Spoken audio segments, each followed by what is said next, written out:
Poor old Vera, my character. She was a very complex character, but the prison was her power base. That's where she could really, or the only place she could really operate. Very early on in the episodes, you saw that she was looking after her mother, who was a bit of a harridan and who bullied her, and she really didn't. She didn't have a social life. She didn't have any social graces. Full stop. End of story. She struggled in the outside world. She couldn't dance. She didn't know how to dress. She didn't know, how to do her hair or her makeup. But when she put on that uniform and walked in and signed in at the Wentworth Detention Centre, that was where she ruled. And she had certain ways that she wanted things done. And there was no deviation as far as the prisoners were concerned. So I found it to be actually quite a sad case. And I think that the fact that an individual can completely and utterly lack a sense of humour in any shape or form. She never ever saw the funny side of anything. And I think also because she was in the prison, which was her area, the prisoners were there to be punished.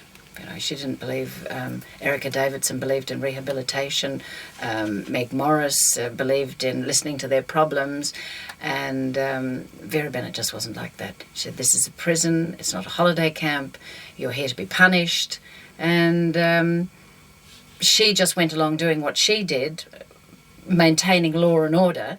And the prisoners were they were forever trying to get around her. How can we get around Vera? And that actually presented the show with quite a lot of humour, not from Vera, but from the prisoners. And it also gave them a bit of a light at the end of the tunnel because they lived on dreams and imagining who would marry, when they got out, would they marry? Would Lizzie Birdsworth marry Sid? Val, I think, mentions, has Sid got a brother? And, that they had hard lives.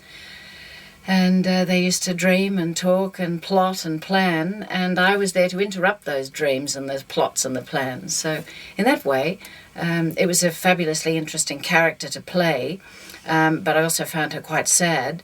And I also, I used to arrive at the studio very much Fiona Spence, and it was then the transformation. It was very much the uniform, very much getting into the court shoes, the lace-ups, and then by the time that they'd put the knot on the back of the head, the transformation was complete, and I could walk out onto the floor of Studio B as Vera Bennett. And it was a wonderful character to play. I think if I'm going to be picky, I'd say that I got quite exhausted with not only letting out all the aggression, but also receiving it all back. I found that to be quite tiring. And we started off doing the show at 1 hour a week, and then it went to 2 hours a week. And I was, I think, in the show for about 3 years, so it was full on. We used to go to work in the dark and come home in the dark. It was... we started very, very early in the morning and would be there all day and go home maybe 8:30 at night. But back in those days, doing overtime wasn't as much of a... Well, they don't like doing overtime now at all. They have it really regimented. But we could quite often, if there was a big storyline, be in the studio until 8, 9, 10, 11. Sometimes they did night shoots that went all through the night, especially when the prisoners were trying to escape and get stuck in tunnels, or when they were putting on a pantomime or whatever, which I think was the forerunner to them all running out and escaping, which my character, of course, thought, well, I was vindicated because they should never have been allowed to put on a pantomime, and instead of doing a pantomime, they all escaped from the prison.